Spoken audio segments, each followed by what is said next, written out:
Hey authors, Clayton Oblet here with Written Word Media, and today I'm going to explain how to make a marketing funnel to help measure your ad performance.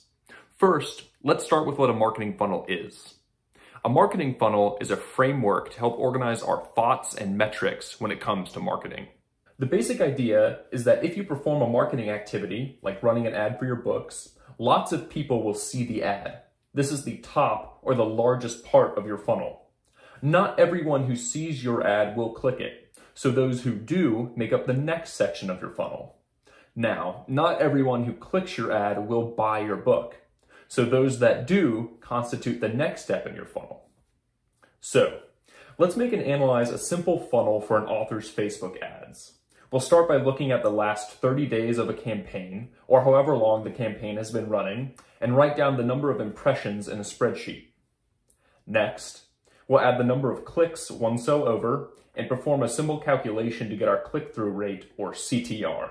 To do this, we'll divide the number of clicks by the number of impressions, and we'll format this number as a percentage. Next, we'll look at our sales reports for the given period of time. In this example, the author is sending traffic to their Amazon book page, so we'll look at Amazon sales. Add them in, and then perform the same calculation we did before. Now, Amazon doesn't tell us where our sales come from, so we're a little blind at the end of our funnel. These sales could be from the Facebook ads, but we can't know for sure.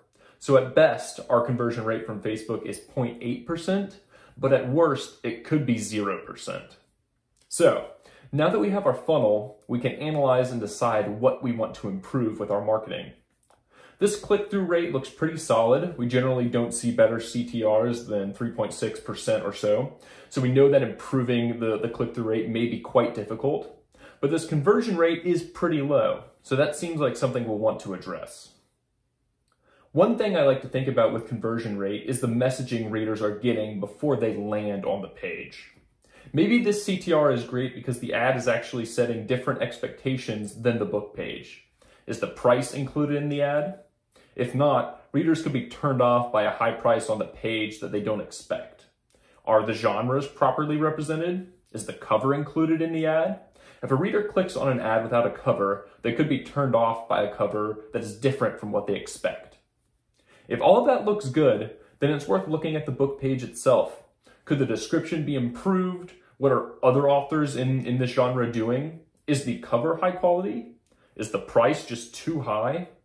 Once you've created your funnel and analyzed it, you can understand where readers are falling off from buying your book. Make a change and see if your funnel conversion rate improves over time. Okay, that's all for today. Best of luck making your marketing funnel, and make sure to go to writtenwordmedia.com for more information on all things book marketing.